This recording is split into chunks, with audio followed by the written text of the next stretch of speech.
Это телеканал ИР. Добрый вечер. Пришло время подвести предварительные итоги дня. Я Сергей Кочев. Вечерние новости начинаются.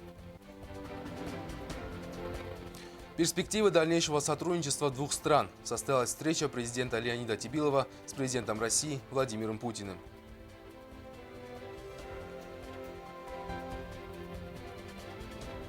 Гражданское согласие и стабильность. Девиз митинга на Соборной площади.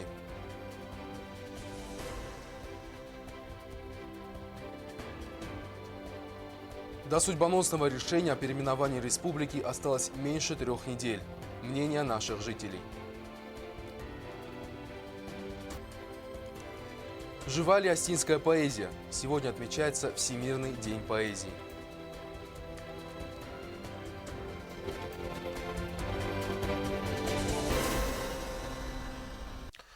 Сегодня в Кремле прошли переговоры президента Южной Осетии Леонида Тибилова и его российского коллеги Владимира Путина.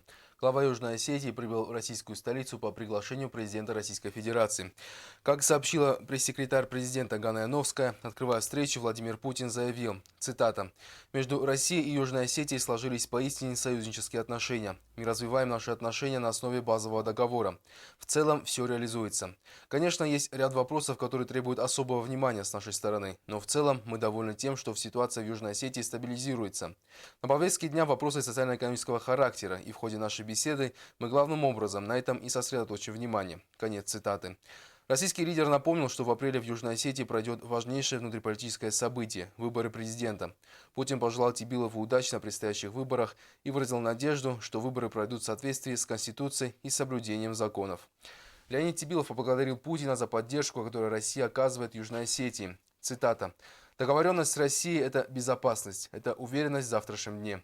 Подводя итоги работы за 5 лет, ответственно могу сказать, что при помощи России Южная Осетия преобразилась». Конец цитаты. Более подробную информацию о прошедшей встрече смотрите в нашем вечернем выпуске новостей АБУН. А теперь к другим темам. Гражданский мир и стабильность в обществе – залог сохранения и развития государства. Под такими лозунгами прошел сегодня на Соборной площади общенародный митинг «Алания за стабильность». Митинг был организован в поддержку встречи Леонида Тибилова с президентом России Владимиром Путиным. С лозунгами «За мир и гражданское согласие в обществе» и в поддержку встречи Леонида Тибилова с президентом Российской Федерации Владимиром Путиным собрал людей со всех уголков нашей республики. Выступающие отметили, что митинг организован с целью консолидации всего общества, сохранения стабильности. Лидер политической партии ФДБ Вячеслав Гобозов призвал всех граждан республики решать все вопросы путем диалога. Именно стабильности и спокойствия ждет наш народ, республика и наш стратегический партнер Российская Федерация. Я считаю, что личные, политические, конъюнктурные интересы должны отойти на второй план, когда речь идет о интересах всего нашего государства и всего нашего народа. Я уже не говорю о том, что мы прекрасно помним мужественный поступок Аллы Алексеевны Джоевой, избранного президента Республики Южная Осетия, у которой, я считаю, незаконно отняли победу. Все противоречия, которые есть и которые возникают, надо решать не путем проведения незаконных акций, а путем диалога при строгом соблюдении закона. Потому что всем, кому не безразлична судьба своей страны и своего народа, всем им понятно, что только стабильность обеспечивает нормальное развитие государства. И сохранение этой стабильности является очень важной задачей. Obo mochanu vozogjen situace mi dak sharam olchi dara zona ma olchi dara chan qode kanesh shkhozan kokh shafta garani sarozun shamay daritarash vozogjen situace rokhizam rostay maz iu qode marshidtan maz afta qode kanam man smokhtar ma fors ma bola justutush qode armastar karaji fors ma lavgaya armastar stabilo pocho khode armastar zogone khastkan gaya nabonu ma bokhasam aush fidam ma kash fidam ma ballam. Лидер еще одной партии Ирестон Сарибара Фазуат Алла Джуева хорошо помнит события 2011 года и призывает народ к благоразумию, к консолидации и переходу от всяких лозунгов к развитию. Если мы, наша партия, сумели отказаться от уверенной победы то о чем думают те люди, которые направляют людей в никуда, ведут их в очередной раз к столкновению? О чем они думают? Задумываются ли они действительно о судьбе своего народа? Или эгоцентризм берет в них верх над всеми остальными чувствами? Поддержать митинг приехали в Южную Осетию и наши братья из Северной Осетии. Было отмечено, что республика развивается, строится, и нашему народу нечего делить. Все мы связаны кровными узами. Надо просто безвозмездно любить свой народ и родину. Приехав сюда вот сегодня поддержать вас вместе с жителями Северной Осетии, Ирштон, Юмаягайква, вот для обоих Осетий это будет очень хорошо. Присутствующие поддержали и инициативу президента Леонида Тибилова вернуть Южной Осетии ее историческое название, чтобы на карте мира вновь появилось государство Алания. Алена Утева, Зарина Кочева, Азамат Кузев, Ринат Медоев. Информационный выпуск сегодня. Расширенный материал по теме смотрите после вечернего выпуска новостей АБУ. 9 апреля народу Южной Осетии предстоит определиться с историческим вопросом – возвращения названия государства наших предков. Общественность обсуждает этот вопрос. Свое мнение высказала самая пассионарная часть населения во все времена и у любых народов – студенчество. Южные осетины не раз выражали свое волеизъявление посредством референдума, когда принимались важнейшие исторические решения. 9 апреля 2017 года назначен очередной плебисцит, где народ должен определиться, возвращать ли название великих предков и дать своей родине второе, равнозначное государство Алания. В этом референдуме примут участие жители республики разных профессий и возрастов, в их числе студенты. Для многих из них это первое голосование. 9 апреля я первый раз буду принимать участие на выборах.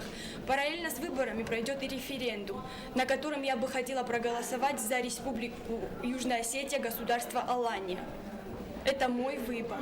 Я, как представитель молодежи, полностью уверен и могу с уверенностью сказать, что вся молодежь республики проголосует за возвращение исторического названия, и мы все будем рады жить в нашей республике Южная Осетия, в государстве Алания. Это еще одно подтверждение того, что мы являемся истинными и единственными потомками великого народа Алана. В стенах университета тема возвращения исторического названия актуальна. Студенты вместе с преподавателями устраивают дискуссии, размышляют, какие еще варианты могли бы быть представлены на общенародном голосовании. Большинство согласны с тем, чтобы в названии звучало Алания. Приду и проголосую за Аланию, за государство Аланию. Чтобы не потерять одновременно вот те 200-300 лет, когда Южная Осетия называлась Южной Осетией, я считаю, что это наиболее грамотное, наиболее правильное решение, когда вот как в России, Россия и Российская Федерация это одинаковое название, я думаю, что Южная Осетия тоже так же должно быть. Республика Южная Осетия и второе название государства Алания. Референдум важен для молодого поколения. Они подхватывают знамя тех, кто основывал наше государство, защищал его, работал во имя его блага. Наши студенты, они прекрасно осознают, они прекрасно понимают, что они являются единственными потомками Алан. Они прекрасно осознают, что неправомерно была названа столица Магасом Ингушетии, столица Ингушетии. Они, естественно, негативно отнеслись к аланским воротам. Естественно, они тоже хотят каких-то таких шагов в этом направлении, чтобы весь мир наконец-то понял, что мы единственный народ, который являемся прямым потомком Алан. И в принципе академическая наука давно это признала, что, и самое главное, это академическая наука, не лжеученые.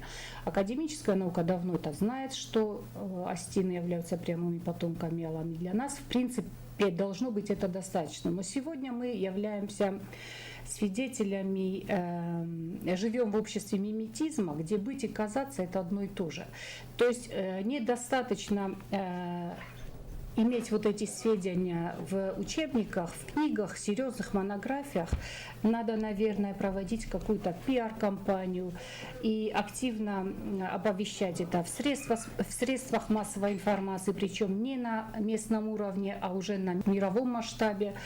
чтобы весь мир это понял, что именно осетины являются настоящими, единственными потомками Алан.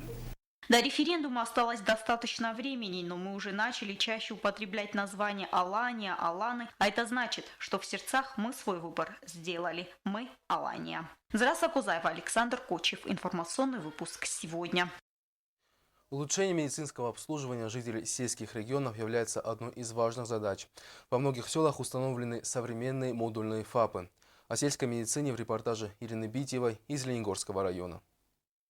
За последние годы по районам республики были открыты 16 модульных зданий фельдшер-акушерских пунктов. В Лениногорском районе модульных ФАПов 6, а в целом по району медицинских пунктов 13. Местные жители могут обратиться за лекарствами первой необходимости и получить их у местной медсестры абсолютно бесплатно. Разработано положение об обязанностях медсестры, регламентирующее медицинскую помощь, которую она должна иметь и оказывать пациентам. ФАП – это первичное звено в оказании помощи сельским жителям, а для более серьезного обследования больного необходимо везти в районную больницу. С медикаментозным обеспечением нет перебоев. Фельдшер приезжает в районную больницу, в письменном виде подают заявку на имя главного врача и ей собирают необходимый перечень препаратов. Это происходит раз в месяц, но в зависимости от того, как заканчиваются препараты, они могут забирать препараты по необходимости несколько раз в месяц. Фельдшер из предграничного села Ахмач Ирма Гагишвили заполняет требования препаратов для своего ФАПа. Главная медсестра Инга Чараева районной больницы собирает ей необходимый набор препаратов. По словам Инги Гагишвили, она в любое время может прийти и забрать лекарства, и они всегда в наличии, либо есть заменяющие препараты.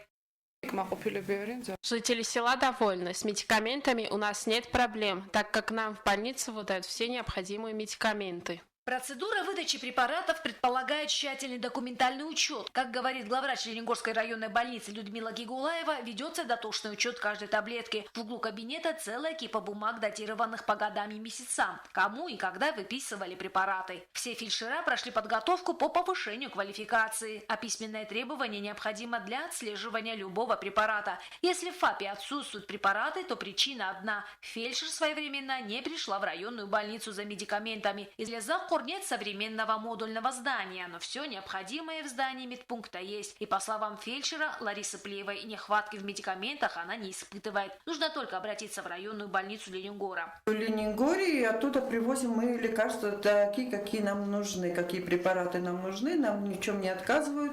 Всегда они есть, делаем запрос и привозим вот так. А кто ездит туда? Вы Это обязаны? я езжу, я зав ФАПа, и я все там перечень делаю, какие лекарства мне нужны. Ирина Битьева, Дина Чехоева. Информационный выпуск сегодня. Сегодня Всемирный день поэзии. Пока звучит поэтическое слово и рождаются поэты, живый язык, культура и дух народа. Земля Осетии богата поэтическими традициями. К строкам наших прославленных поэтов возвращаются вновь и вновь новые поколения. Кто подхватит осетинскую лиру? Наш репортаж об Ирбеге Маргиеве, директоре станции юных натуралистов, начавшем писать стихи на родном языке еще в детстве.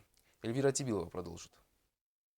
Поэзия отражает самые острые и глубокие духовные вопросы времени. Посредством стихотворных строк передавать свое мироощущение и показывать это остальным пробуют многие, но не всем это удается. Осетия дала великих поэтов, имена которых известны во всем мире. И несмотря на часто появляющиеся панические настроения, о близкой смерти осетинского языка и уже фактической гибели осетинского поэтического наследия, у великих поэтов прошлого есть молодые наследники. Ирбег Маргиев свое первое стихотворение написал в 12 лет. Написал в непростое для родной земли время. В первых строках отразились его переживания о судьбе Отечества и его людей. Этот период нашей истории был тяжелым для всех. Я начал осознавать, что враги могут попросту нас уничтожить и отобрать нашу землю. Эти переживания я отразил в стихотворении. Это был мой первый опыт в поэзии.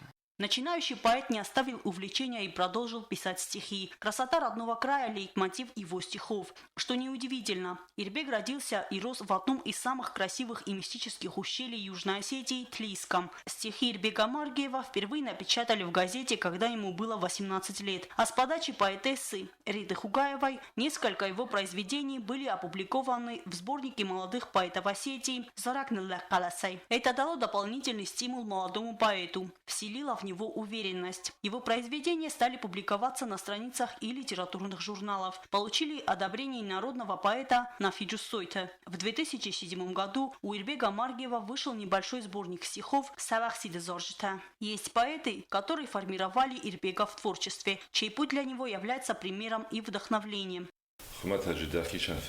Писать для себя одно, но посвятить себя отражению проблем своего народа дано немногим. Хороший поэт тот, кто не боится идти против несправедливости. Таким было творчество Костахи Дагурова и других поэтов, которые подвергались гонениям во имя интересов своего народа.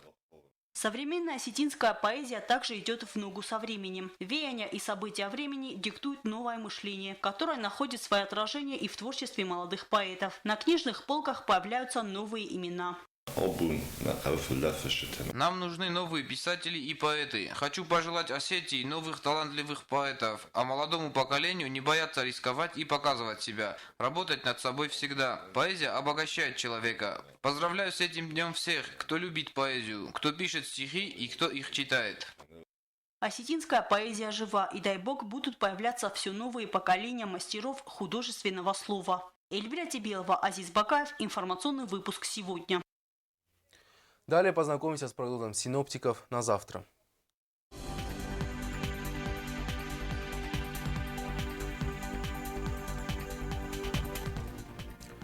В Знаурском районе завтра ясно. Днем +3, вечером -2. В Завском районе облачно. Днем +9, вечером +5. В городе Квайса переменная облачность. Небольшой дождь. Днем +6, вечером +4. В Лениногорском районе также переменная облачность. Днем -2, вечером небольшой снег до -4. В столице республики завтра облачно с прояснениями. Днем +5, вечером +1. К этому часу у меня все. Все наши выпуски вы можете смотреть на нашем сайте gtrkir.ru. До встречи.